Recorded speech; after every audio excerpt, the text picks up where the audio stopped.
Hey, so in this video we're going to be comparing the filters between Source Mogul and Sellerbility. The reason why I want to do this comparison is because when you have all of the results for, scanning by retailer, for example, or category, whatever it is that you've done to find products that you potentially want to sell on Amazon, obviously a store can have so many deals. So you need to have a really good filter by your side in order to very quickly navigate through and find what it is exactly that you're looking for. Now, we're going to be working our way through the filters, everything that they contain, so that way you can find out which of the two softwares are going to be more efficient for you in this department. And obviously it's a really important one. So let's take a look. Right, so let's start with Sellerbility, right? So you can do a quick search, so you can look for a particular item by name, ASIN or barcode. You can sort the order in a manner of ways, so by profit, retailer price, Amazon price, monthly sales, ROI, BSR, or name. So you've got some sort options there as well as the filters. You have some presets here, so you can actually choose from a list of presets within the filtering system. There's also some preset filters above, so you can quickly, set it up in a certain way. You can also save a filter that you've made, so if you work your way through and construct like the perfect filter for you, you can actually just add it and then name it and save that as a preset. So the essentials, so minimum ROI, maximum ROI, minimum profit, maximum profit. Now what I like about this is that you can type it in, so you can be as specific as you want. So you can do BSR by percentage or numbers. So you might do the minimum BSR range, maximum by a specific amount or by percentage.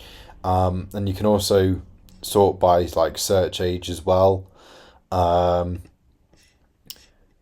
You then have the retailer product section, so you can check availability. So you can just be stuff that's only in stock, out of stock, or unknown. There's a number of specific categories within, the search range. So you might want to select, a certain category to look through. We have the Amazon product section, so we can enter in a minimum number of sellers that we want on the listing and a maximum.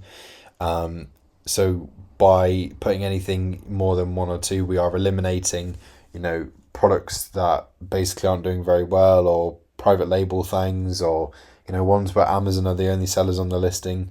So it's really useful. Sales per month, so a minimum and a maximum. We can show, in terms of dimensions, we can show all those with dimensions, those without dimensions. We can see which ones are fragile, if Amazon are selling the item, if it's part of a multi-pack. We can also tick those that are just fulfilled by merchant. So it'll only show merchant fulfilled products to those with only merchant fulfilled competition, and we can hide large appliances. So if we're not looking to have the oversized charge and anything to add to the costs, then we can of course tick that. So it's very useful. Now we have this include exclude section. So in the retailer title, we can exclude anything that has a certain word and include stuff that has certain words. The same with the Amazon title as well. Price, we can set a minimum unit cost and a maximum. Same for the Amazon price as well. And we can do this buy box versus retailer price. So add a number here, we then use that number to multiply the retailer price. Any products where the buy box price is lower than that calculation will be removed from the dashboard. For instance, when the Amazon buy box price should be more than twice the purchase price, enter 2. And you can also hide matches without a buy box, so this will be likely where they are suppressed. Now you've got some additional filters in here as well. So if you have BuyBot Pro and you've linked it up to Sellerbility, basically you can set a minimum and maximum BuyBot Pro confidence score. Same for profit margin and break even, so it just helps refine the filters even more. And you have some other options as well, so you can enter in a minimum and maximum match confidence score. So that's that Sellerbility produces. You can show deals with notes, without notes, or all of them. And you can also check eligibility as well. So if you're eligible, if you can apply to sell, if it's a known or not eligible. So you can tick or untick whichever options. And that is basically the filtering system. It's very simple to use, but also very extensive. So you can narrow down to a T what sort of items you're looking for exactly, and also the ability to save that filter so it's easy to apply time and time again is just amazing. So very extensive. I like that there's an integration in there. So if you have BuyWhat Pro, there's benefits to integrating it. So obviously you have extra bits there. You got that analyzer BuyWhat Pro, and then you also have that extra bit in the filters that you can use as well. So it opens up that bit more. Helps you narrow everything down that bit more. Let's take a look at Source Mogul.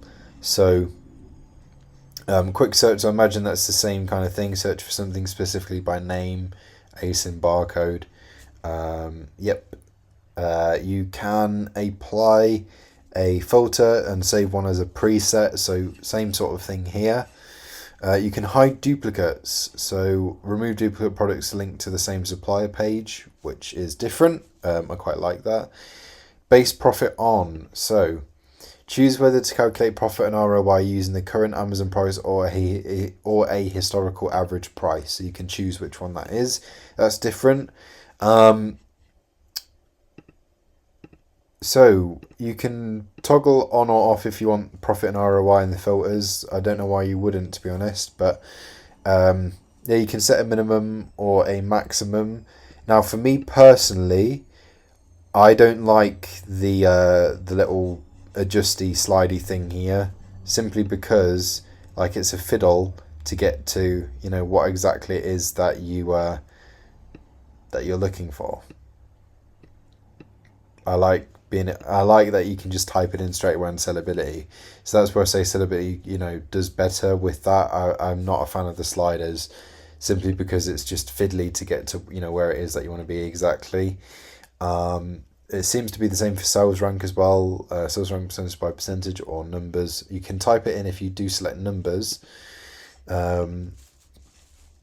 Match accuracy, so this is the accuracy of matches. Low will give a higher yield but more mismatches, and high will give lower yield but a higher match rate. Again, you can toggle this on or off. Include, exclude. So within this, you can include, exclude certain words from the supplier title and Amazon title. And here as well, this is where you also have, you know, you can hide what's in stock where Amazon are in stock, and hide where Amazon are out of stock. Hide if Amazon sell on the listing.